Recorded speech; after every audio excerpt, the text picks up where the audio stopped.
Hi friends, this is Bani and welcome to my channel. বন্ধুরা, রান্নাঘরে কি শুধু মেয়েরাই কাজ করে?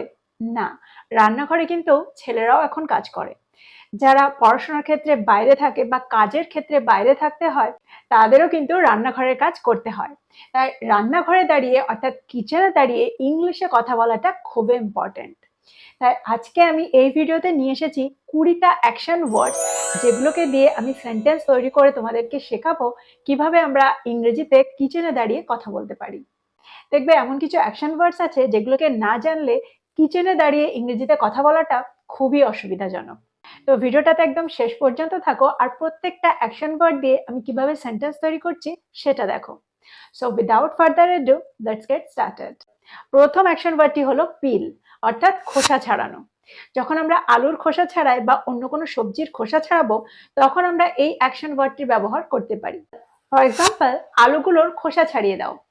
পিল the potatoes, peel the potatoes. কিন্তু এখানে যদি আমি বলি পিল অফ দ্য পটেটোস, তাহলেও কিন্তু সেন্টেন্সটা কারেক্ট। আর যদি আমরা বলি পিল দ্য পটেটোস, তখনও কিন্তু সেন্টেন্সটা কারেক্ট। পরেরটা হলো চপ, অর্থাৎ ছোট ছোট টুকরো করা বা কুচি কুচি টুকরো করা। ফর এক্সাম্পল, পেঁয়াজগুলোকে ছোট ছোট টুকরো করে কেটে নাও। Chop the onions into small pieces, chop the onions into small pieces. পরের অ্যাকশন ওয়ার্ডটি হলো স্লাইস, অর্থাৎ টুকরো করা। দেখো, এটা হলো আলাদা, অর্থাৎ ওই টুকরোটার মতো, অর্থাৎ চপের থেকে বড়। ফর এক্সাম্পল, সালাদের জন্য শসাটাকে টুকরো করে কাটো। Slice the cucumber for salad, slice the cucumber for salad. পরেরটা দেখো। পরের অ্যাকশন ওয়ার্ডটি হলো ওয়েস্ক, অর্থাৎ ফ্যাটানো। দেখবে যখন আমরা ডিমের অমলেট বানাই, তখন আমরা ডিমটাকে ফ্যাটাই, তো ওটাকে আমরা বলবো ওয়েস্ক করা। ফর এক্সাম্পল, আমি একটা অমলেটের জন্য ডিমটাকে ফেটাচ্ছি। I am whisking the egg for an omelette, I am whisking the egg for an omelette। পরের অ্যাকশন ওয়ার্ডটি হলো pour, অর্থাৎ ঢালা। দুধটাকে একটা বাটিতে ঢালো। pour the milk into a bowl, pour the milk into a bowl। BOWL, bowl, অর্থাৎ বাটি। এটাকে কিন্তু আমরা বাউল বলবো না, এটাকে আমরা বলবো বোল। পরেরটা দেখো। আচ্ছা, চায়ে একটু চিনি গুলে দাও বা দুধে একটু চিনি গুলে দাও। গুলে দেওয়া ইংরেজি কি? গুলে দেওয়া ইংরেজি হলো ডিজলভ। যদি আমাদের বলতে হয় একটু চিনি গুলে দাও, তখন আমরা কি বলবো? Dissolve some sugar in the tea, dissolve some sugar in the tea. পরের অ্যাকশন ওয়ার্ডটি হলো স্টার, অর্থাৎ নাড়ানো। যখন আমরা দুধের মধ্যে বা চায়ের মধ্যে চিনি গুলে দিই আর সেটাকে আমাদের নাড়াতে হয়, তখন আমরা স্টারের ব্যবহার করতে পারি। ফর এক্সাম্পল, চায়ে একটু চিনি মিশাও আর এটাকে নাড়াও। Add some sugar to the tea and stir it, add some sugar to the tea and stir it. পরেরটা হলো স্প্রেড, অর্থাৎ লাগিয়ে দেওয়া বা ছড়িয়ে দেওয়া। রুটিতে একটু পিনাট বাটার লাগিয়ে দাও। Spread some peanut butter on the bread, spread some peanut butter on the bread। ডিমের অমলেট বা পোচ বানানোর আগে আমাদের ডিমটাকে ফাটাতে হয়। এই ফাটানোটাকে আমরা কি বলবো? ব্রেক? না, এটাকে আমরা বলবো ক্র্যাক। একটা অমলেট বানানোর জন্য আমাকে ডিমটাকে ফাটাতে হবে। I have to crack the egg to make an omelette, I have to crack the egg to make an omelette। আচ্ছা, পিষে নেওয়াটাকে আমরা ইংরেজিতে কি বলি? যখন কোনো কিছু পিষতে হয়, অর্থাৎ আদা পিষে নাও বা রসুন পিষে নাও, তখন আমরা কি বলবো? বা আগেকার দিনে তোমরা দেখবে হয়তো বড় বড় চাকতির মধ্যে কোনো ডাল বা চাল দিয়ে ওটাকে পিষতো, এটাকে ঘুরিয়ে ঘুরিয়ে পিষতো। তো ওটাকে আমরা ইংরেজিতে কি বলবো? ওটাকে আমরা ইংরেজিতে গ্রাইন্ড বলবো। ধরো আমাদের বলতে হবে আদাটাকে পিষে নাও, grind the ginger, grind the ginger. রসুনটাকে পিষে নাও, grind the garlic, grind the garlic. আর যেটা দিয়ে পিষতে হয় ওটাকে আমরা বলবো গ্রাইন্ডার। পরেরটা হলো স্ট্রেন, অর্থাৎ সেঁকে নেওয়া। ফর এক্সাম্পল, আমাকে একটা ছাঁকি দিয়ে চাটাকে ছেঁকে নিতে হবে। I have to strain the tea with a strainer, I have to strain the tea with a strainer। এখানে তোমরা বুঝতেই পারলে যেটা দিয়ে আমরা ছাঁকি, অর্থাৎ ছাঁকনিটাকে আমরা স্ট্রেনার বলবো। চলো দেখি পরেরটা। যখন আমরা কোনো লিকুইড জিনিসকে ছেঁকে নেব, তখন আমরা স্ট্রেনের ব্যবহার করব।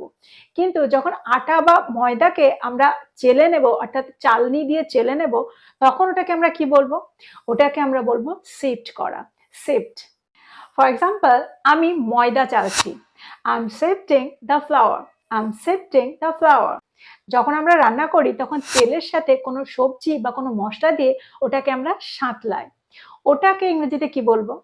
ওটাকে আমরা বলবো সটে, অর্থাৎ সাঁতলানো। ফর এক্সাম্পল, পেঁয়াজটাকে সাঁতলাও যতক্ষণ না সোনালী রঙের হয়ে যায়। Saute the onions until they are golden. Saute the onions until they are golden. ধরো কড়াইতে কিছু রান্না হচ্ছে আর ওপর থেকে নুন ছড়িয়ে দিতে হবে বা কোনো মশলা ছড়িয়ে দিতে হবে। এই ছড়িয়ে দেওয়াটাকে আমরা কি বলবো? এটাকে বলবো স্প্রিঙ্কল। স্প্রিঙ্কল অর্থাৎ ছড়িয়ে দেওয়া। ফর এক্সাম্পল, সবজিতে একটু মশলা ছড়িয়ে দাও। Sprinkle some spices on the vegetables. Sprinkle some spices on the vegetables. পরেরটা হলো রোস্ট, অর্থাৎ ঝলসানো বা ঝলসে নেওয়া। দেখবে যখন আমরা তন্দুরি চিকেন বানাই তখন আমরা ঝলসে নিই, মাংসটাকে আমাদের ঝলসে নিতে হয়। তো এটাকে আমরা বলবো রোস্ট করা। তাহলে আমরা ভাজা কোনটাকে বলবো? দেখো, যখন আমরা কোনো কিছু ভাজি তখন কিন্তু ডিরেক্ট আগুনের উপরে রাখি না, তখন কিন্তু কড়াই বা কোনো প্যানের ওপরে বসিয়ে আমরা ওটাকে ভাজি, আর ওটাকে আমরা বলি ফ্রাই। ফর এক্সাম্পল, প্রাতরাশের জন্য একটা ডিম ভেজে দাও। Fry an egg for breakfast. Fry an egg for breakfast. এবার চলো আমরা রুটি করা শিখি।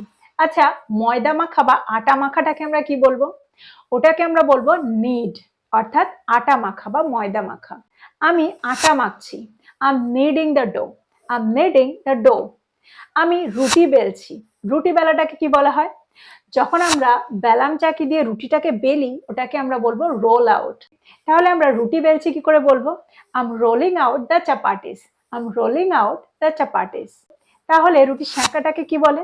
ওটাকে আমরা বলবো বেক, অর্থাৎ সেঁকা। ফর এক্সাম্পল, আমি রুটি সেঁকছি। I am baking the chapatis. I am baking the chapatis. আচ্ছা, রুটি উল্টে দেওয়াটাকে কি বলে? অর্থাৎ এপাশ থেকে ওপাশে যখন আমরা রুটিটাকে উল্টাই ওটাকে আমরা কি বলবো? ওটাকে আমরা বলবো ফ্লিপ করা। ফ্লিপ। ফর এক্সাম্পল, রুটিটা উল্টে দাও। Flip the chapati. Flip the chapati. আচ্ছা, ফুটিয়ে নেওয়াটাকে আমরা ইংরেজিতে কি বলি? ওটাকে আমরা বলবো বয়েল। ফর এক্সাম্পল, আমি দুধটা ফুটাচ্ছি। I am boiling the milk. I am boiling the milk. তো এই হয়ে গেল 20টা অ্যাকশন ওয়ার্ডস, যেগুলোকে আমরা কিচেনে দাঁড়িয়ে বাক্য তৈরি করে বলতে পারবো।